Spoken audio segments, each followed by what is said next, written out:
বিরাট কোহলির বিরুদ্ধে অভিযোগ দায়ের করা হয়েছে। হ্যাঁ বন্ধুরা, আরসিবির উদযাপনের সময় যে ভিড়ের কারণে বিপজ্জনক পরিস্থিতি তৈরি হয়েছিল সেই ঘটনা নিয়ে এক সমাজকর্মী নাকি বিরাট কোহলির বিরুদ্ধে অভিযোগ দায়ের করেছেন। ঘটনাটি চিন্নাস্বামী স্টেডিয়ামের বাইরে ঘটেছিল, যখন আরসিবি দল ভিতরে সেলিব্রেশন করছিল।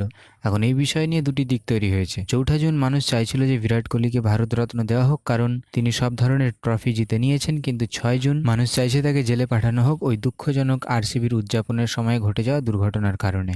ব্যাপারটা তখনই শুরু হয় যখন এমন গুজব ছড়াতে থাকে যে বিরাট কোহলি ও আরসিবির খেলোয়াড়রা স্টেডিয়ামের ভিতরে সেলিব্রেশন চালিয়ে যাচ্ছিলেন, এটা জানার পরেও যে স্টেডিয়ামের বাইরে ফ্যানদের সঙ্গে কী দুর্ঘটনা ঘটেছে। বাইরে ভিড়ের মধ্যে হুড়োহুড়ি লেগে যায় এবং কিছু মানুষের প্রাণহানি ঘটে। সেই কারণেই মানুষ তাদের দোষারোপ করেছেন যে তারা ভুক্তভোগীদেরকে কোনো সহানুভূতি দেখাননি। বলা হচ্ছে যে তিনি এরপর লন্ডনের দিকে রওনা দেন এবং টুইটারে 37,000-এরও বেশি পোস্ট হয়েছে #অ্যারেস্টকোহলি দিয়ে।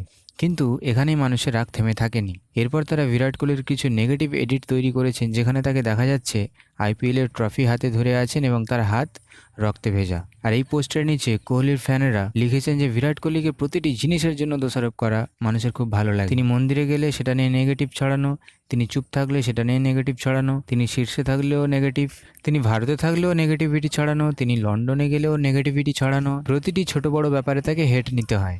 এরপর একজন ইউজার লিখেছেন যে বিরাট কোহলি কীভাবে দায়ী? যদি মানুষের মধ্যে সিভিক সেন্স না থাকে, যদি ভিড় এমনভাবে আচরণ করে যেন তারা কোনোদিন সেলিব্রিটি দেখেইনি, তাহলে এটা কিভাবে কোহলির দোষ হতে পারে? জনসাধারণের শৃঙ্খলা ও একটি প্রপার ইভেন্ট ম্যানেজমেন্টের দায়িত্ব কোনো একজন ক্রিকেটারের নয়। সে এসেছে তার ফ্যানদের জন্য। বাকি এই বিষয় নিয়ে আপনাদের কি মতামত বন্ধুরা কমেন্টে জানাবেন।